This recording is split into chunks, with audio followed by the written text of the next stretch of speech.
Buen día, nosotros somos el grupo de tercero A y les vamos a presentar el tema de shock hipovolémico. Somos de la Universidad de la Zona Metropolitana de Guadalajara y mi equipo está conformado por Delgado Parra Miriam Morelia, Gutiérrez Orozco Carlos Eduardo, Rodríguez Marín Ana Lucía, Gómez Tafoya Juana Alejandra y su servidor Flores Mariscal Rafael. Somos de la licenciatura en Protección Civil y Emergencias y nuestro profesor de fisiopatología es Vázquez Murillo Efraín. Para empezar, en los últimos años la definición y clasificación y tratamiento del shock hipovolémico han estado sujetos a revisiones y cambios constantes. Nuestro presente trabajo se va a tratar del shock hipovolémico. La idea es dar a conocer este tema, ya que suele ser muy común en los accidentes vehiculares o en los accidentes donde la persona sufra politraumatismos, con el fin de llevar un manejo oportuno cuando se presenta un choque hipovolémico y actuar rápidamente, abordando al paciente para preservar la vida, reconocer si el paciente necesita reanimación cardiopulmonar, RCP, para que la reanimación comience lo antes posible.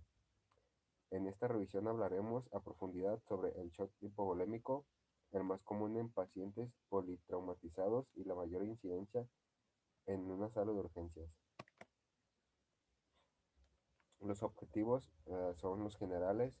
eh, es determinar si existe un shock hipovolémico en la práctica profesional del paramédico, qué medidas implementar para obtener una estabilidad hemodinámica y de este modo para obtener de manera positiva la perfusión de los tejidos, determinar en qué momento se necesita reanimación cardiopulmonar y todo lo que implica abordaje y medicamentos.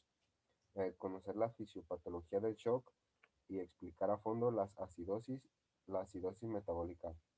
Los objetivos específicos son reconocer los signos y síntomas del shock hipovolémico, hemorrágico y no hemorrágico, conocer las formas de control de hemorragias, ya sea comprensión directa, empaquetamiento o torniquete, conocer cómo se realiza un control de la hipotermia, eh, aprender en qué momento se debe aplicar la fluidoterapia, conocer la forma de evaluar al paciente desde el momento de llegada a la escena, reconocer los estadios evolutivos del shock hipovolémico, cómo mantener el control de la temperatura, acidosis metabólica y la coagulopatía. También tenemos algunas preguntas de investigación, como es la de qué es el shock hipovolémico, cuáles son las áreas médicas que tienen un shock hipovolémico al momento del traslado, cuáles son los 3 periodos de tiempo del shock hipovolémico, cuál es la clasificación del shock hipovolémico, cómo es el tratamiento del shock hemorrágico y no hemorrágico, cuál es el tratamiento más actualizado en el shock hipovolémico y por qué un shock hipovolémico se reanima con líquidos, sino, sino con mantener la perfusión tisular. Tenemos la justificación, que es que la presente investigación se enfocará en estudiar principalmente de manera compleja el tema de shock hipovolémico, debido que en la actualidad muchos de los casos que se presentan día con día en la práctica profesional del paramédico sobre este tema aún existen, ah, un, debido a un mal manejo de la falta de actualización de los profesionales de la salud y la falta de equipo de diagnóstico desde su primer contacto con el paciente. Así, el presente trabajo permite mostrar el abordaje inicial del paciente y profundizar en la parte de fisiopatología y los cambios continuos que presenta un paciente si no se atiende de manera oportuna, como la acidosis metabólica. Además, se propone, por medio de la información presentada, por poder darnos cuenta sin tocar al paciente cuando está presente el shock hipovolémico. En el estudio, en este estudio se profundizará más sobre los signos y síntomas del shock hipovolémico para que permita aclarar cuando existe un shock hemorrágico y no hemorrágico, y permitirá aclarar más el tratamiento de cada uno de ellos, cómo debe iniciar la reanimación con fluidoterapia y en qué momento es más eficaz realizarlo, como también determinar en qué momento iniciar la reanimación cardiopulmonar. Ese es nuestro fin principal en este proyecto. A continuación continuación los dejo con mi compañera Alejandra. Shock y control de hemorragias. Todas las células del organismo requieren de oxígeno para funcionar. La falta de perfusión tisular sistemática define el estado de shock. Si los tejidos están insuficientemente perfundidos, se descadenan mecanismos de adaptación que generan los signos y síntomas característicos de un estado de shock.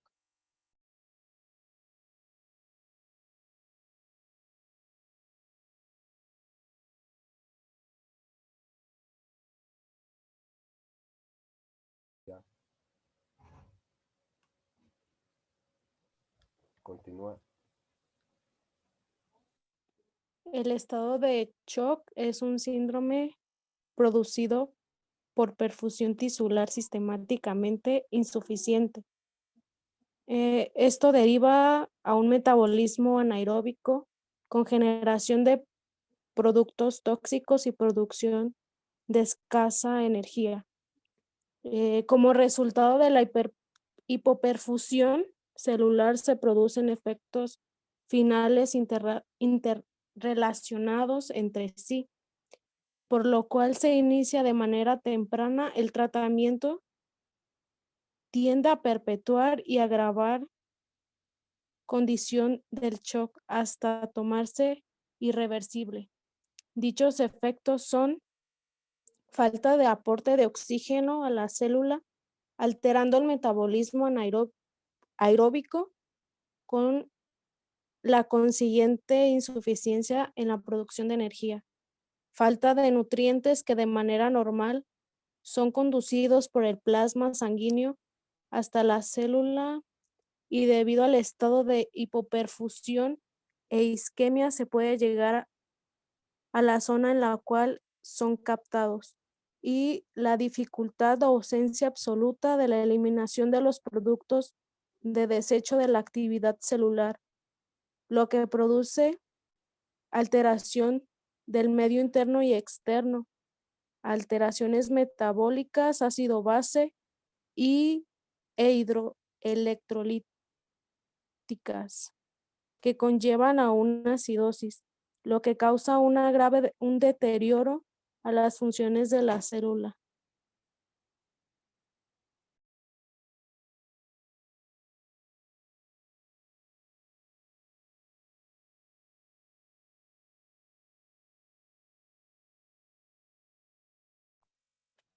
Shock hipovolémico es aquel producido por la disminución del contenido, es decir, hemorragia o pérdida del líquido corporal por vía digestiva, urinaria o tegumentaria.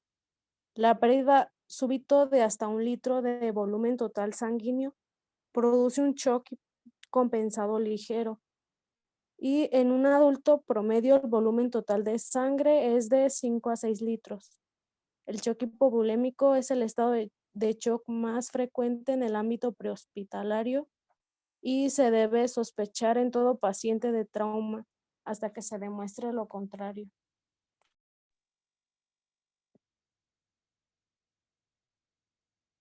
La clasificación tiene que ser rápida y precisa de un paciente que se presenta un choque.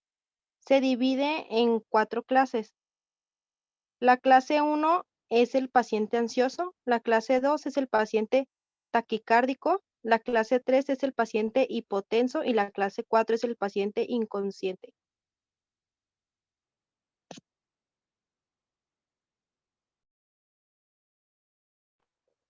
Las etapas progresivas. El shock puede evidenciarse en 3 etapas progresivas, lo cual permite determinar la posibilidad de tratamiento. Compensada, que es la que existen signos de shock sin manifestaciones graves debido a los mecanismos compensatorios, taticardia, signos de vasoconstricción periférica, palidez cutánea, retardo de llenado capilar, agitación, tensión arterial normal, náuseas y vómito. Descompensada. Son los mecanismos compensatorios no son suficientemente, por el contrario, pueden llevar a un círculo vicioso que perpetúa y profundiza el cuadro. Alteración del estado mental, hipotensión,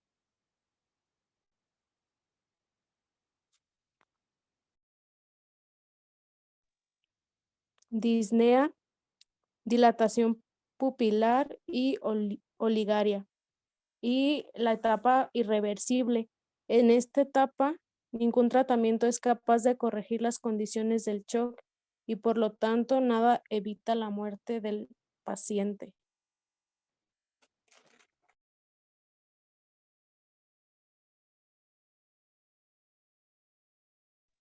Por ejemplo, aquí está un pequeño esquema de las etapas del shock, que es compensado, que es el estable, descompensatorio, inestable. En el compensado, las funciones de los órganos vitales se mantienen. La PAS es normal, la frecuencia cardíaca está aumentada y hay vasoconstricción periférica. Y en lo descompensado, que es inestable,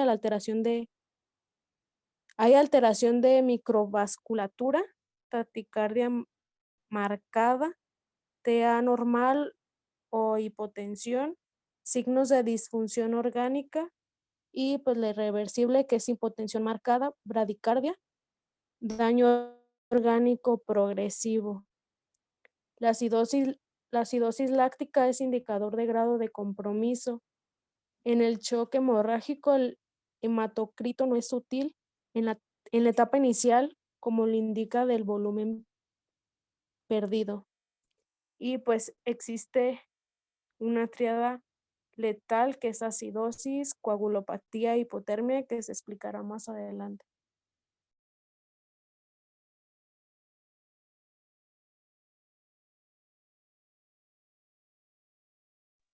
Esta es una tabla del shock hemorrágico y el trauma sería sangrado masivo por lesión visceral, ruptura esplénica, ruptura hepática, sangrado intracraneal y lesiones de grandes vasos. Y ahí se ve el sangrado gastrointestinal, que serían los ejemplos de intususcepción, esofagitis, gastritis, varices, úlcera, hemorragia y ventrículo del Meckel.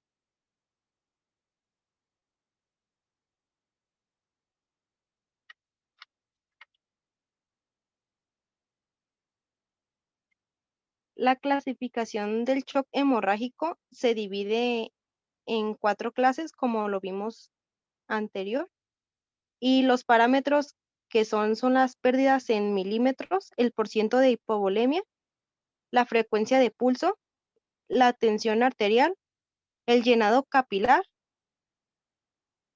la diuresión, el estado mental y el reemplazo de volumen.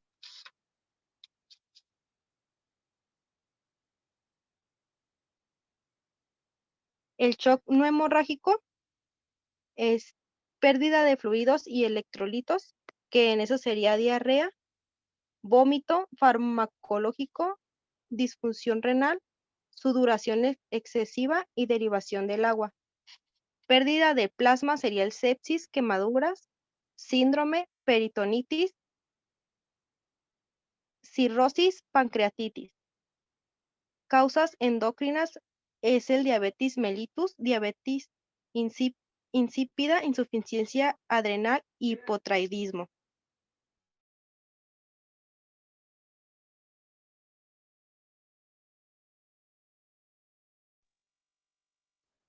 Triada letal. ¿Le puedes dar un adelante?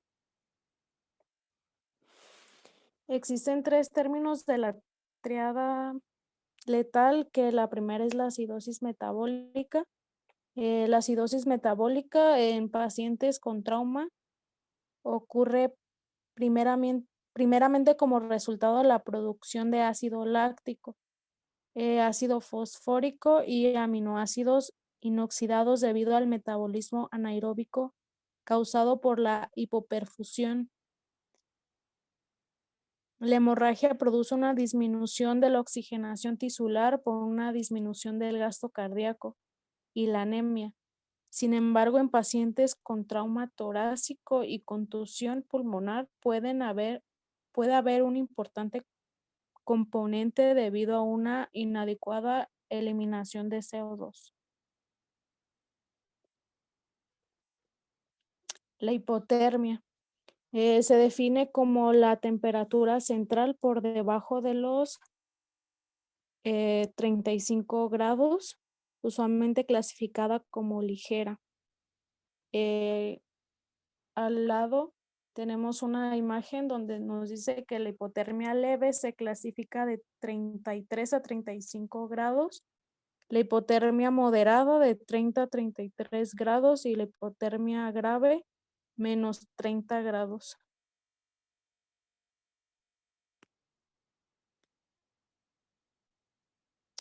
La coagulopatía es definida como la imposibilidad de que la sangre aún normal se realice coágulo como resultado de una depresión, dilución o inactivación de los factores de la coagulación. Define la coagulopatía grave como un tiempo de protrombina y parcial de tromboplastina más de 2 veces al de los controles de laboratorio. Su incidencia en pacientes traumatizados es un importante predictorio de mortalidad.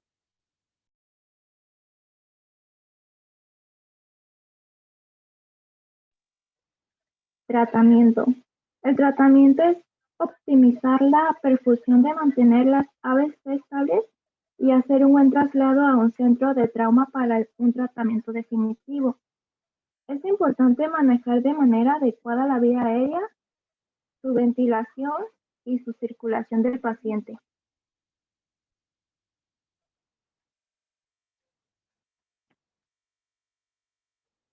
El tratamiento debe incluir disminuir el estrés de la víctima, ofreciendo consuelo y dándole informes de procedimiento que se le realizará. Evitar esfuerzos al paciente, administrar oxígeno a la mayor concentración posible, protegerlos del frío para evitar hipotermia, monitorizar con todos los medios posibles disponibles sin retardar la prioridad del traslado.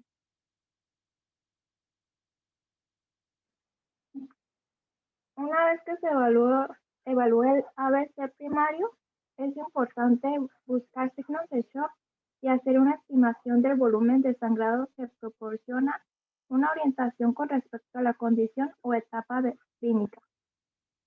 Si el paciente tiene un cambio en su estado, se debe regresar a evaluar ABC las veces que sean necesarias para que esté estable.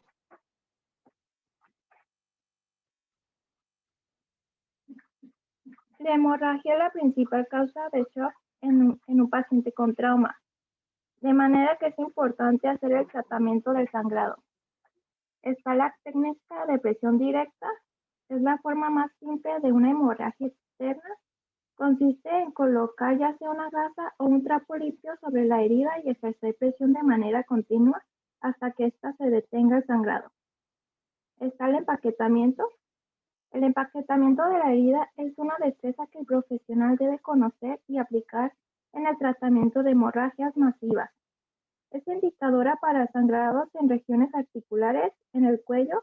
Consiste en comprimir la herida mediante la introducción de material textil en su interior.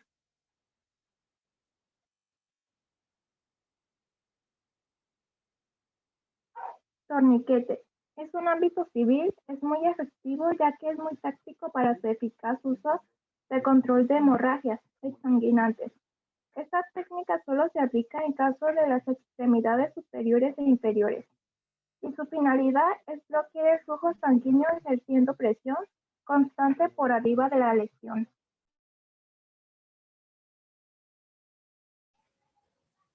Bueno, pues hasta aquí nuestra presentación. Espero y no hayan quedado algunas dudas. Si no, déjenlas en los comentarios. Y gracias. ¿Algunas palabras que quieran decir, compañeras? Gracias.